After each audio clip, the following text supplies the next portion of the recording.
This is Bloomberg Businessweek Daily, reporting from the magazine that helps global leaders stay ahead, with insight on the people, companies, and trends shaping today's complex economy, plus global business, finance, and tech news as it happens. Bloomberg Businessweek Daily with Carol Massar and Tim Stenovec, live on Bloomberg Radio, television, YouTube, and Bloomberg Originals.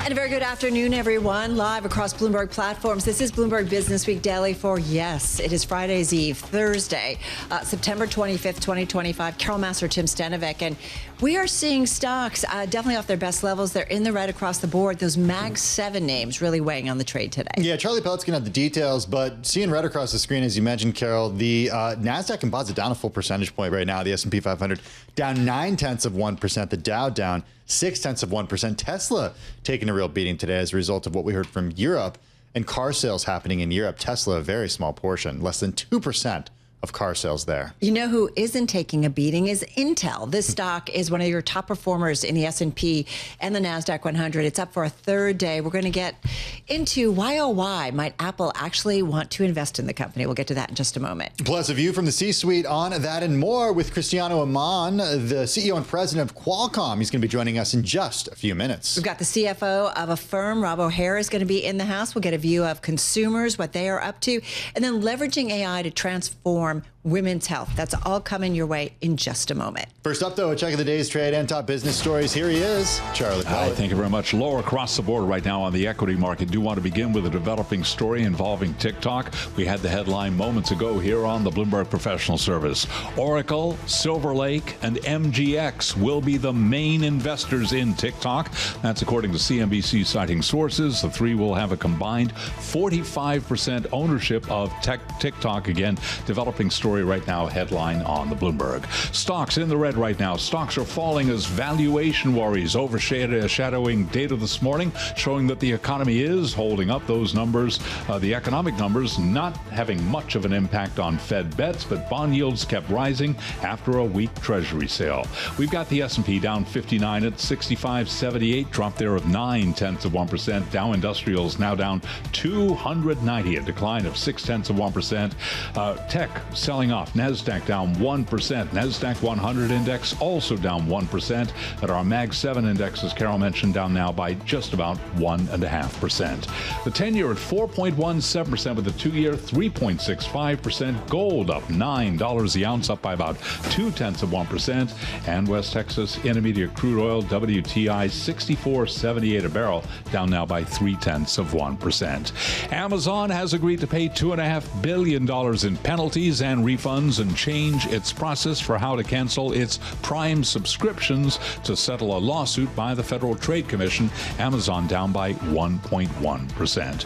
And Starbucks plans to close stores and eliminate 900 jobs. Again, recapping, stocks lower, S&P down 62, drop there of 0.9%. For on-demand news 24 hours a day, subscribe to Bloomberg News Now wherever you get your podcasts. I'm Charlie Pellet, and that is a Bloomberg Business Flash. All right, Charlie, thank you so much. So shares of Apple, little changed. In fact, they're just up about 0.3% as we speak.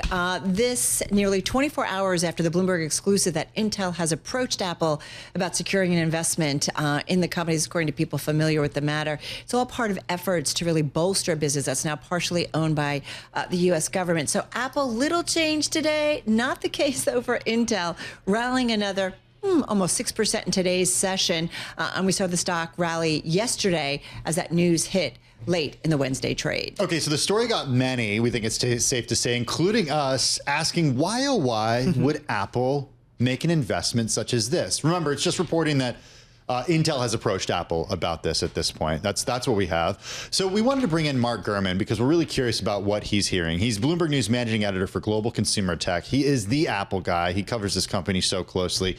He joins us from the Bloomberg Los Angeles bureau. Mark, what are you hearing about this? From a technology perspective, you guys are right. There is no reason for Apple to want to invest in Intel. But from a play nice with the Trump administration and its do more manufacturing in America standpoint and investments there, it's a great idea. Apple obviously wants to be on the good side of the Trump administration and the White House. There are several things that they want from Trump. They want Trump to help them push back against the EU's Digital Markets Act. They want Trump to help them reduce their tariff payments, right? So they need all sorts of things from him, not to mention the DOJ lawsuit that's supposed to go to trial in 2027. They want his help getting that thrown out. And so they can make Trump look good by investing in Intel. Obviously, the U.S. government now owns a tenth of the chip maker. Obviously, the U.S. government wants to show its constituents that it has Tim Cook and Apple, the poster child of American innovation, they think, playing nicely with them and partnering with them. So from that perspective, it's just about looking good. From a technology perspective, Apple is very likely to never use chips from Intel again. The chip has sailed. The ship has sailed, I should say there. The chip has sailed too, if I'm being honest. They're all in on TSMC-based production. They're all in on processors based on that ARM architecture, not the x86 architecture that Intel uses. Obviously, Apple dropped Intel from its computers half a decade ago. But there are some less advanced chips, low-end nodes, as they call them, not the advanced processors that you think of as SoCs or chips in iPhones and Macs today, that Intel could theoretically, produce for Apple. Apple already sources billions and billions of types of chips and components inside devices that no one's ever heard of or cares about that Intel could theoretically manufacture at some of their facilities for them. There are other things like chip packaging that is not a high-tech process that they could work with Apple on. So there are angles there, but for all intents and purposes, if they do this, it would be lip service to make things even nicer between Apple and the U.S. government rather than improve technology for the company. We'll call it CEO presidential diplomacy, if you will. But having said that, Mark, at the same time, doesn't Tim Cook kind of have a fiduciary responsibility to do anything in this environment where if you get negative attention from the White House, it can be problematic for your company and certainly for your share price? So does it also kind of make sense to play nice in this environment? And probably CEOs do it to different degrees with all presidents. You have to thread the needle if you're Tim Cook, right? On the Trump administration, Donald Trump is obviously very divisive, right? I think that is the most obvious thing that anyone has said on your radio show in a year. And Tim Cook has to do what he can do from a fiduciary standpoint to make sure that they're paying less tariffs, to make sure Apple is safe as a business. But there's also the element of employees who are not pro-Trump and customers who are not pro-Trump, and the legions of people who find it, I would say, gross or disgusting that Tim Cook is as close to Donald Trump as he appears to be publicly. I think that I know, and I think that a lot of people know, that a lot of this is just diplomacy or a game to some extent, trying to make the company as effective as possible, trying to save as much money as possible, and just doing his fiduciary duties as a CEO. But there are a lot of people who don't recognize that. And so this goes well beyond the potential Intel investment, but it's certainly a balancing act that Tim Cook has been having to try to strike for a while now. Ryan Gould, who was part of the deals team, I know you worked on this story too yesterday, Mark. He was part of the deals team that worked on this story as well. He came on our program and he referenced Tim Cook at the White House just a few months ago and the multi-$100 billion commitment to invest in the U.S. that Tim Cook made there. How does this fit into that number in the hundreds of billions of dollars? I think up to $600 billion at this point. Or how would it? How would it? Not how does it? How would it? I mean, within that $600 billion that they've earmarked, a lot of those are chip-making companies. And so any investment they would make in Intel would just go into that pool. The most interesting thing about that $600 billion number is that it's an eye-watering number because it is eye-watering, right? It's A lot of it is reality, and some of it are probably things like stock buybacks and dividends and what have you to people in the U.S. and buying back shares in a U.S.-based company, right? So it's not like they're writing $600 billion worth of checks to different chip makers and investments and such. So it is pretty interesting, and I think it goes back to what Carol said about this being CEO and presidential diplomacy. And, Apple did some of this with prior administrations. There were similar announcements related to American manufacturing and American innovation with President Biden. Steve Jobs was close to some extent with President Obama. They overlapped in their tenures there. So certainly this is not abnormal. I just think this is getting more attention because of the divisiveness to some folks about the Trump administration. So I know your focus is on Apple, but from an Intel perspective, does this money, and shares of Intel this year have absolutely surged up 64.5%. A lot of that has to do with the investment that the U.S. government made, or the ownership of the U.S. government. Of course, the Nvidia investment too, the news there. But I'm wondering if this changes fundamentally Intel at all, and if Apple were to make this investment, if this would help Intel take on some of its rivals and actually move into the AI era. It's funny. In some cases, an Apple store, you go to an Apple store in a mall or in a particular city, and they get really big tax breaks in some cases to put their store in that mall. They get discounts for putting their store in the mall because the mall sees it as a driver to bring people into the mall and get them to shop at the particular store, right? And so my point being that a partnership with Apple could make Intel look really strong and good and as an innovator, and potentially get them customers, right, from other companies as well.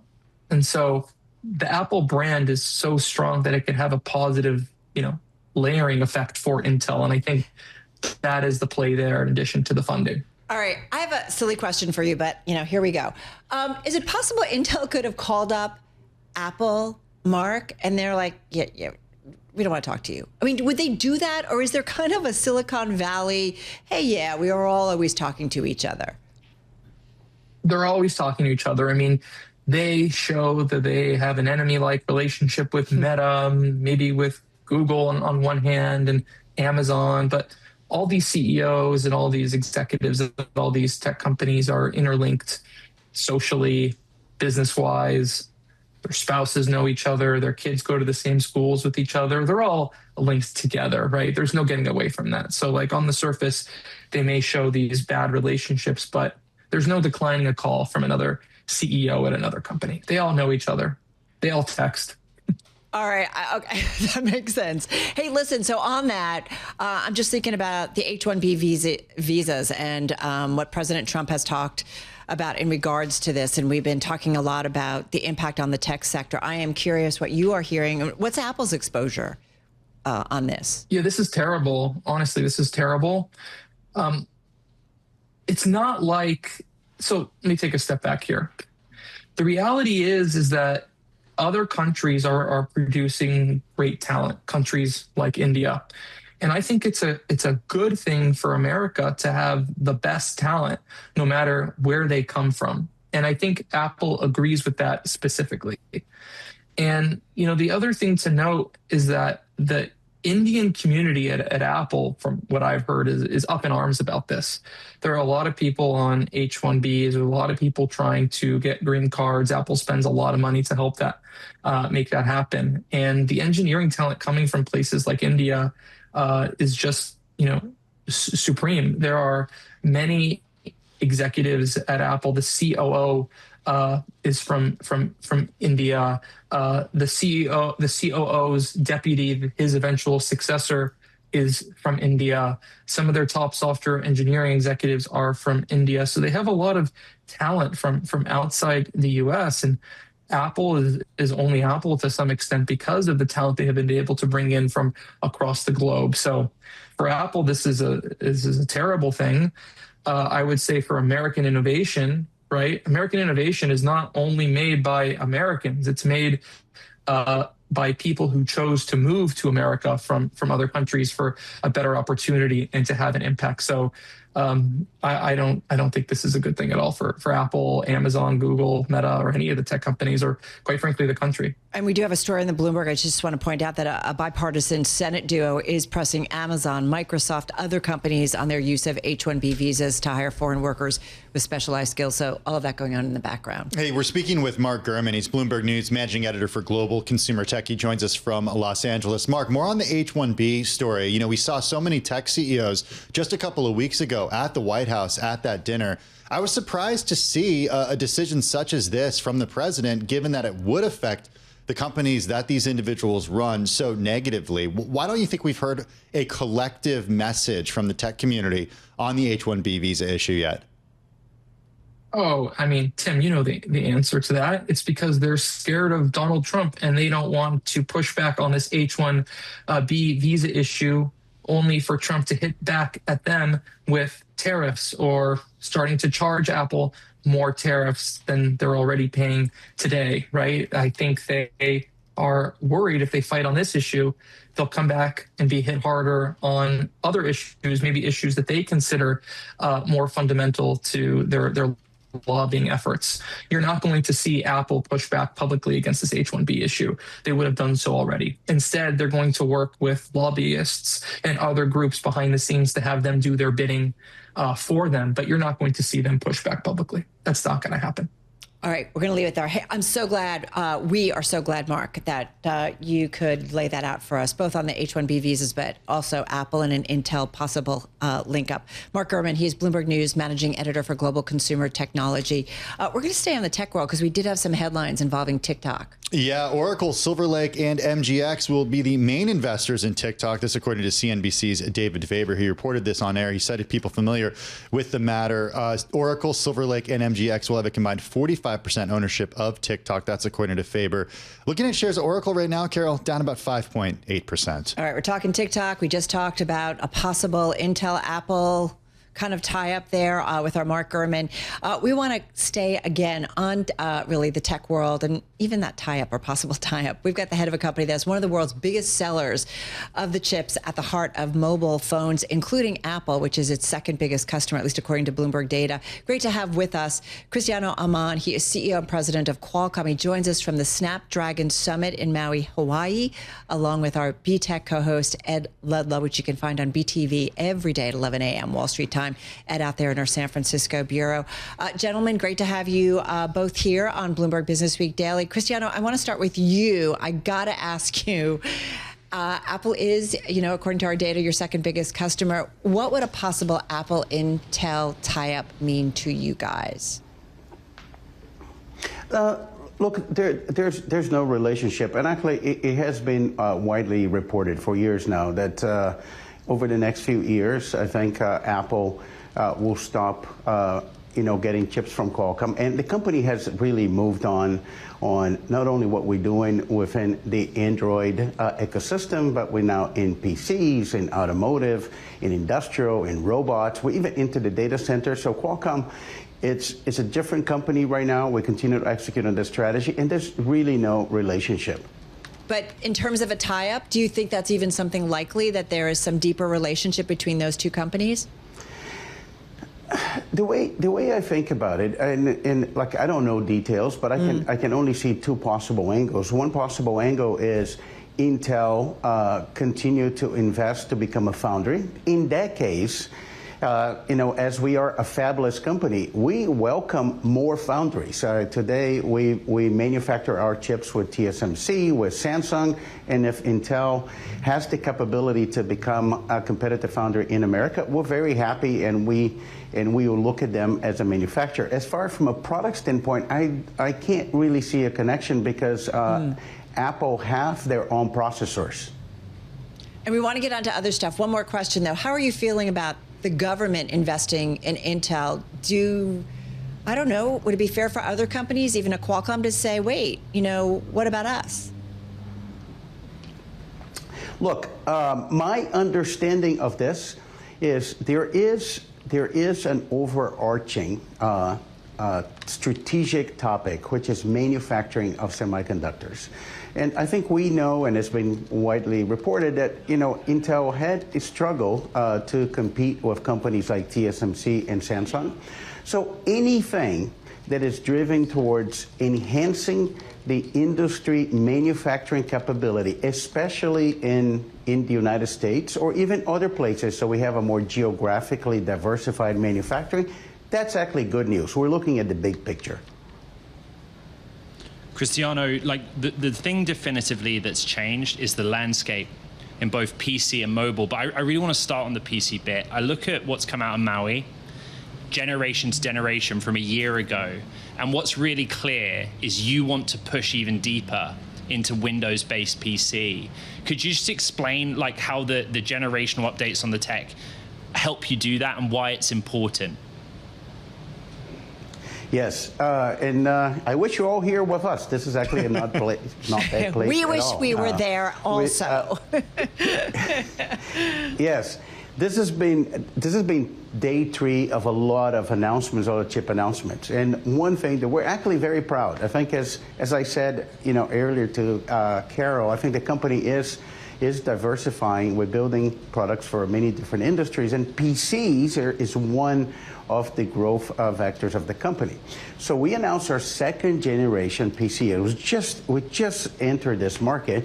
And in our 2nd generation, I think people are seeing one of the biggest leaps in performance from generation to generation. We have 40% improvement in the CPU, 80% improvement in the GPU, and we actually have the very first processor in a thin and light laptop running at 5 gigahertz of clock frequency. But the real news is the amount of AI performance. I think the transition of phones and PCs to AI is happening, and those chips are designed to do. Cristiano, I don't want to make statements because, like, I'm the journalist, and as you know, I love to ask you questions, but I go very deep on what's happening. And so, like, there's an acceptance that this is edge technology that's deployed in the real world. But I kind of want to hold you to how it's going. In February, you basically said that in really specific category, Windows PC priced $800 and above, I think you said you had 10% market share in that. And I'm looking at the specifics of what came out of Maui in the last 3 days. Do you have an update on the ownership you have in that market, or what this latest gen of chipsets will do to push you deeper into it? Yes, this is a great question. We are, as we're new in this market, and it has been, it's actually, we can leverage a lot of technology. It's actually accretive, I think, to Qualcomm. And we're tracking to what we said. We actually only launched this, you see PCs with our chips in the United States in the top 5 European markets, and we're tracking about 9% right now. I think our projection was by 2029 to get to about 12%, very reasonable. But what is exciting right now, and that's, I think, in your question, is the edge AI transition is happening. Actually, the foundational models now are being designed so they have cloud and edge working side by side. And that is actually creating an opportunity for us to accelerate.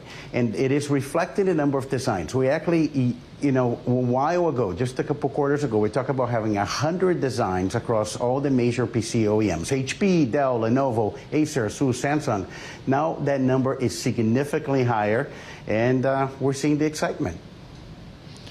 To Carol's question, I think it's fair, like the Nvidia Intel product collaboration puts this emphasis back on x86 against ARM-based chips.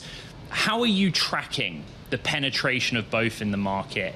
If you're going to react to that Nvidia and Intel deal and how it changes the market, you must also be tracking it in that context. How you are pushing into that territory. Yes, when you actually, and I'm gonna quote to you when you just said, when you actually dig deeper on it, and it was interesting actually when that announcement happened. It was interesting. We were slightly up. It was kind of neutral to positive to Qualcomm, and we saw, I think, the market stock reaction on ARM, on AMD, and then Intel was up. And the way we actually look at this, we're incredibly excited. Because what it basically means is, I think it's Intel is sending a message that their integrated GPU and their AI products are, they're not going to, likely not to continue with that, because that's what the market is seeing. It's going to be Nvidia. So then, as Nvidia comes in to the integrated GPU market, combining their GPU with Intel x86, he started to bring AI into the PC market, and that is the moment we've been waiting for. And I think that's what we do. And I think the Qualcomm DNA is anything that is battery power, is high performance, low battery life, and a lot of AI. That's where we want the market to be. So Cristiano, sell us on this moment, because I think a lot of people's experience with AI so far has been LLMs, and LLMs that you can use on your phone, LLMs that you can use in a browser. So if that's the way they are experiencing AI, why will they think that they need to buy a computer that is specialized for AI? Okay, so this is a little different, and I wish I have time to walk you through all the details. Maybe that's an invitation for you all to come here, I think, next year. We'll be there. Okay, and, we're done. We'll come. Yes, but I'll give you some very simple data points. The first thing is we used to learn how to interact. We had to learn how to interact with your phone, interact with PC. But now with AI, whether it's what we say, what we write, what we see, the computer knows how to interact with us. So the user interface is changing, and the user interface actually runs where the human is. It runs on your phone. It runs on your PC. So we're starting to see right now, and you see Microsoft doing that with the agents. You see that Google doing that with the agents. That now the computer has this agent ready to interact with you as your assistant as you do things. That's the first thing that is happening. The second thing that is happening is there is incredible amount of processing power that is available. And as companies starting to see AI getting scale, because now it's about not just creating AI in the data center, I need to deploy it, I need to make money. They realize that you can leverage all of this computer. It's transparent to you. It's the wrong thing to talk about AI is cloud or is edge. It doesn't work like that. Just think, for example, if you're Office 365 customer, you have cloud and you have a client. And AI is going to be deployed like that. And companies are saying, if I bring this to the edge, my cost goes down, my latency improves, and I have privacy. And that's what we demonstrated. Many ISVs starting to deploy AI on PCs and in phones. All right, going to leave it there. Glad we could get that time with you and really cover a lot of ground. Cristiano, thank you so much.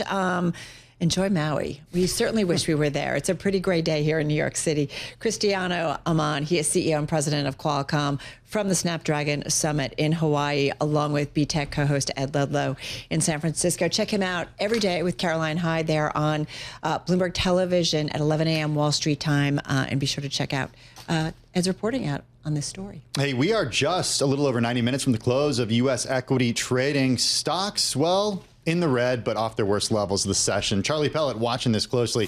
Let's get a business flash with him. Hey, Charlie. Thank you very much. Tim Stenovec sums it up nicely after the bell. Of course, going to be hearing from Costco, just talking with the folks from Qualcomm. Qualcomm shares down now by 2.4%. The Dow, the S&P, NASDAQ, all in the red right now. Tech's being hit especially hard. S&P down 43 now. It's 65.95, down 0.6%. And trading below the big round number of 6,600. We've got the Dow down 208 right now. Drop there of 0.4%, while the NASDAQ Composite Index down 0.7. NASDAQ 100 Index also down 0.7%. And our Mag 7 Index, so that's a lot of tech stocks tumbling today, with the Mag 7 down by 1.2%. Your 10-year now at 4.17%. The 2-year 3.66%. Gold up 0.3%. 37.47 the ounce. And West Texas Intermediate crude flat on the day, $65 a barrel. CarMax lower after the company reported a surprise drop in comparable sales as buyers had rushed to buy vehicles in the previous quarter ahead of a tariff on imported cars. We've got CarMax shares today. They are trading lower. CarMax down now by 19.2%, plunging there. Also Carvana, it is up 0.3% after earlier losses. And Penske Automotive Group down by 1.9%. For on-demand news 24 hours a day, subscribe to Bloomberg News Now wherever you get your podcast. I'm Charlie Pellet, and that is a Bloomberg Business Flash. All right, Charlie, thank you so much. Well, buy now, pay later is everywhere every day, as it feels like. You've got companies like Affirm, Afterpay, and Klarna. They've all brought installment payments into everyday life, while big banks and tech firms are also now racing, Tim, into the space. We talked about the growth and growing competition recently with the founder and CEO of Affirm, Max Levchin. He joined us just a couple of weeks ago. Shares of Affirm, by the way, they're on a tear, up 30% year to date. The company provides a window into the consumer and health of our financial system. So when we were given the opportunity to talk with another key member of the C-suite, we certainly jumped on that. We got Rob O'Hare with us. He's CFO of Affirm. He was featured in a recent edition of the Bloomberg CFO Briefing newsletter. He joins us from San Francisco. By the way, sign up for that newsletter, bloomberg.com/CFO-briefing. Also with us is Nina Trentman. She is Bloomberg News Senior Editor. She writes the Bloomberg CFO Briefing newsletter. She's here in the studio. Rob, that's exactly where I want to start with you. How the consumer is doing. It's a question we posed to Max a few weeks ago, but you guys have real-time data. You're seeing at every moment how people not just are spending money, but how they are with paying it back. How's the consumer in the U.S. doing? Well, first of all, thanks for having me. In terms of the consumer data that we see, we see a consumer that's strong and healthy. We are originating, over $100 million of loans every day, and right now, all of the repayment data that we see in our daily loan cohorts, it's all really strong, and it's exactly in line with our expectations. So that tells us that the consumer is healthy, and that tells us that we're setting the right underwriting posture in our business.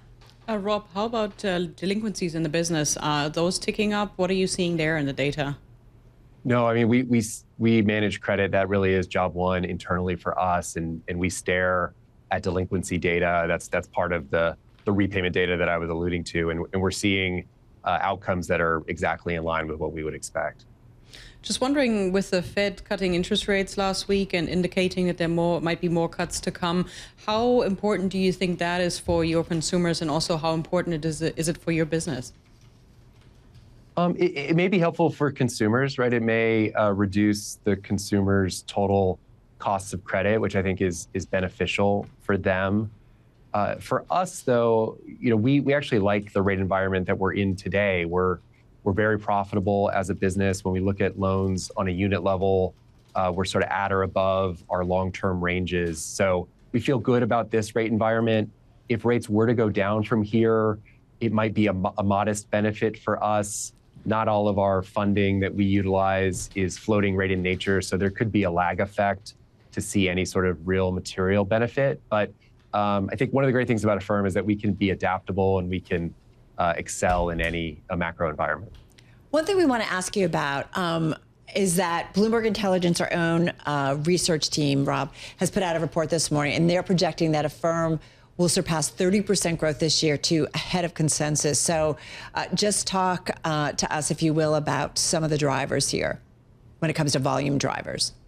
Sure. I think it's important to remember that our outlook for fiscal 26, we have a June fiscal year. We've established a minimum GMV for the year, so we don't have a range out there. There's no high end to that estimate. So, certainly we put out a minimum number for GMV, and we would hope to achieve that, just given that it is what we think a floor for the business.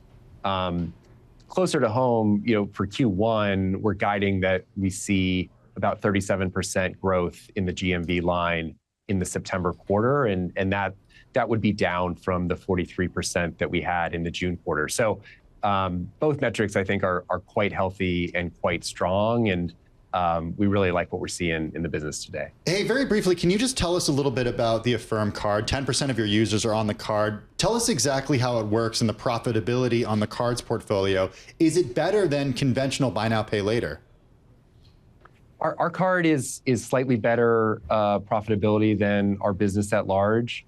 That really stems from the fact that the Affirm card is a repeat usage product. Most of our consumers come to us through one of our merchant integrations and then look to deepen the relationship with Affirm through some of our direct-to-consumer products like Affirm Card. So there's a lot to like about Affirm Card, both for us, but for consumers too. It puts all of the utility, all of the financing and flexibility that we offer through Affirm. It puts it on a card, and it allows consumers to transact in places that today Affirm doesn't have quite the level of coverage that we have on e-commerce. So we see a lot of usage for Affirm Card in store, in brick and mortar situations. And you can also utilize Affirm Card quickly and easily at merchants where they don't have an Affirm integration yet. Yeah, Rob, we're unfortunately running out of time. Maybe just 30 seconds just about the growth in your space. We've seen Klarna recently go public. Like, and how far is that potentially boosting even attention to the space? We think it's good for investors to have multiple providers in the space so that they can compare and contrast across us and Klarna. I would say our space has been competitive for several years now. We really haven't seen a change in competitive intensity. So, we're focused on driving our objectives, and right now the business looks incredibly strong from our perspective. All right, gonna leave it there. Rob, thank you so much. Rob O'Hare, Chief Financial Officer of Affirm, featured in a recent Bloomberg CFO briefing newsletter. A new one, by the way, out on Sunday. Find it at bloomberg.com/CFO briefing. And of course, always our thanks to Nina Trentman. She's Bloomberg News Senior Editor. When we come back, AI and data science and global health philanthropy. One view when we come back on Bloomberg Businessweek Daily. It's 2:40 on Wall Street. We do check markets all day long here at Bloomberg. The Dow, the S&P, NASDAQ, they're all in the red, with the S&P down now at 6,600 even, lower by 37 points there. Drop there of just about 0.5%, back above 6,600 barely, but indicative of moving off session lows. We got the Dow down 176, now down 0.4%. NASDAQ, the composite index, down 129 for NASDAQ, a drop of 0.6%. Our Mag 7 index down 1%. Today we are seeing tech stocks selling off. The 10-year 4.17% with a 2-year 3.66%. Gold is up 0.6%, $37.57 the ounce. West Texas Intermediate crude up 0.2%, $65.13 a barrel on WTI. And Bitcoin right now at 109,607 on Bitcoin. It is down by 3.5%. Xiaomi's billionaire co-founder has unveiled a $630 smartphone that's designed to take on the just-released iPhone 17, underscoring the Chinese company's broader ambitions to take on American rivals from Apple to Tesla. The Xiaomi 17 will be offered in Pro and Pro Max models. ADRs of Xiaomi, they're up now by 4.1%. For on-demand news 24 hours a day, subscribe to Bloomberg News Now wherever you get your podcasts. I'm Charlie Pelleton. That is a Bloomberg Business Flash. All right, Charlie, thank you so much. It is time now for the Bloomberg Business Week Women's Health segment, where we focus on key issues and developing technologies impacting the present and future of women's health around the world. And I got to say, the world of women's health was rocked a little bit this past week. Yeah, President Trump created a potentially existential crisis for Kenvue, the maker of Tylenol, with just 3 words about the company's most recognized product. He said, "Don't take it." The Trump administration is linking Tylenol's active ingredient acetaminophen to autism and urging pregnant women, Carol, to largely avoid the medication, although decades of scientific research have yet to identify a single cause for autism. All right, let's get more, though, into the bigger, broader picture of women's health. Dr. Joan LaRovere is with us, Interim Chief Medical Officer at Boston Children's Hospital, Director of Innovation and Outcomes. She's also co-founder and president of the NGO Virtue Foundation, which is delivering healthcare in over 25 countries. So she has a big global perspective here. She joins us here in studio. Dr. LaRovere, so nice to have you here with us. How are you? I'm great, Carol. Thank you so much for having me today. There's a lot we want to talk to. You're in town with everything that's going on. We're looking at global health with global leaders.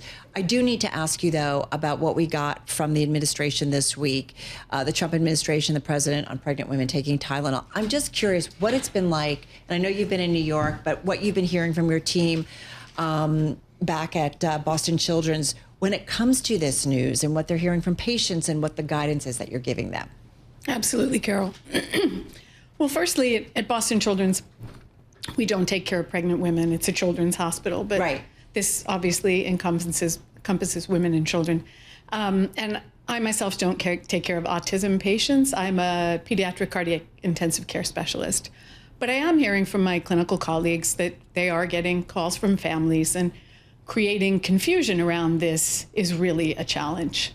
And we're really sort of taking that head on in terms of addressing the questions of families as they're coming to us. One thing that we've noticed about this moment in time is, and we spoke to a doctor from the American College of Obstetricians and Gynecologists earlier this week, and there's this tension between what we're hearing from professional organizations as far as recommendations go and what we're hearing from the American government and the HHS. And it doesn't seem like that's happened in the past, where you don't necessarily have the government aligned with these professional organizations. I'm just wondering how you're thinking about this moment when it comes to healthcare. It's a challenging time for healthcare, and I think we just stick to our mission that we are trying to provide the best, safest, most effective care to children that we can. I am also curious, like we said, you're in town, and we've had the benefit of talking to global leaders about some of the big issues that are out there, whether it's climate change. We've talked a lot about AI this week, but looking at healthcare from a global perspective, I want to bring you into this because you're very involved when it comes to the applications of AI in medicine. Talk to us about kind of where we are today with it and kind of where it can go. Absolutely. I think we're at one of the most exciting times in healthcare, and I've been involved with AI with Virtue Foundation for 15 years. And never has it been like this moment in time, because I think that the tools that are now unlocked, particularly now with Gen AI, cloud computing, big data, we're seeing use cases that are much more actionable than before and at an enterprise scale. What does that mean? Break it down. Well, I can break it down in the context of what we've done with Virtue Foundation. I'm happy to talk about some of the hospital use cases too. But in terms of Virtue Foundation, 15 years ago, Dr. Ebi Alahi, my colleague, was in Burundi. And he was there caring for patients and had this eureka moment where he's like, we should have more granular data on the ground to understand what my eyes see. And I should be able to see it here in New York to be able to action on it. And at that time, people are like, what are you talking about, right? It was very early days. And we started that journey of trying to first get the granular data, visualize it geospatially. But I think we've grown up as the technology's grown up. And I think key leverage points for us have been partnerships with Databricks, DataRobot, Carto, and I can break down one now if it's helpful. Yeah. Well, and talk to us about data, because, you know, especially when it comes to the developing world, if you have data and information, you can assess a situation, then figure out what to do. Yes. So talk to us a little bit about that. You do have partnerships with Databricks, as you said, DataRobot, Carto. What are you guys building together? We are building the marketplace for global health philanthropy. What does that mean? So you can actually see what is happening in healthcare facilities and what is the work of healthcare NGOs on the ground in low and middle income countries. And we've used AI. In particular, we've built an enterprise-grade pipeline with Databricks, where we're extracting all the data that exists and co-locating it to a geospatial location. So you're a hospital, a Korlebu hospital in Ghana. Everything that's out there information-wise is co-located geospatially to that organization. And you create this vector graph, this knowledge graph, with all these mini knowledge graphs that tell you what's happening in each of those facilities. At the end of the day, this is all about improving outcomes, and it's helping people live longer, healthier, happier lives. Do we have the data yet that shows that this moment in technology is leading to better outcomes? I think that's what we're on the cusp of. Would I say that we're there and it's all, you know, completely functional and moving? No. But that is the direction of travel, and those are the tools that are enabling us to do so. For now, I can see this data in ways I couldn't see before. I can send the right teams to the right locations. Well, what are the better outcomes that you envision? I mean, are we talking about longer life expectancy in the developing and the developed world? Are we talking about lower infant mortality? Like, what are we talking about here? I think we're talking about all of it. I think eventually economic development will solve some of our problems. But in that window in time, how can we shorten the time it takes till we get really more developed healthcare in these markets? And we feel that this VF Match platform, this actionable data initiative, will allow you to be able to use this information, whether you're a healthcare NGO, whether you're a government in a country, whether you're even a corporation, to determine what you can build to accelerate progress. And we personally are using it to send medical and surgical teams to locations where the medical deserts are, the large populations of patients who need that ophthalmologist or that neurosurgeon or that gynecologist. And so that the people who are doing it, like myself, there are many in global health who are doing this work, know the place they can go to be most useful to the patient and most useful in passing on skill. In just 10 seconds, so it wasn't so easy to do that before. No. And it was probably not unless somebody brought your attention to it. Yes. Or you got wind of it, but that's not the most productive way of doing it. Exactly. This is to create efficiency and scale. All right, got to leave it there. Dr. LaRovere, thank you so much. Thank you. Really appreciate it. Interim Chief Medical Officer at Boston Children's Hospital, Director of Innovation and Outcomes, and as we said, co-founder and president of the Virtue Foundation. Hey, taking a look at markets off the worst levels of the day, but still red across the screen. The Nasdaq down 0.6%. The S&P 500 down 0.5 percentage point. The Dow down 0.4%. All right, when we come back, we'll get a check on some of the specific stocks on the move on this Thursday. Don't go anywhere. This is Bloomberg Businessweek Daily. You're listening to Bloomberg Businessweek Daily with Carol Massar and Tim Stenovec on Bloomberg Radio and Television. All right, everybody, we've got just about coming up on an hour to go until we wrap up trading. I'm just looking at our Markets Live blog, and it says stocks hit by algo sales to weaken more into the month quarter end. So computer-generated accounts helping fuel a sell-off in stocks today. So we're bouncing around. We're off our best and worst levels, but down about 120 points on the NASDAQ 100, Tim, and 35 to the downside on the S&P 500. I'm Tim Stenovec along with Carol Massar. Let's take a look at some stocks on the move today. With us is Bloomberg News cross-asset reporter Emily Graffeo. Emily, the Mag 7 taking a bit of a hit today. Among the worst movers when it comes to the Mag 7, an EV company. What do we call it, an EV company anymore? Yeah, an EV company. And robotics and AI. Yeah. Technology. Have you not seen like all that they do? The standing robot, the humanoid robot. I've seen what they sell, and it's mostly cars. We're talking about Tesla, right? We're talking about Tesla, yes. Ticker TSLA. Biggest intraday drop since July. It was down over 5%. It's regained a little bit, but it's still down about 4%. After data showing that European sales of the car maker fell 22% in August. So that gives the company a market share in Europe of just 1.9%. This is a report from the European Automobile Manufacturers Association. We get this report every month. It actually often tends to move Tesla's stock price. And Europeans are still buying other EVs, but just not Teslas as much.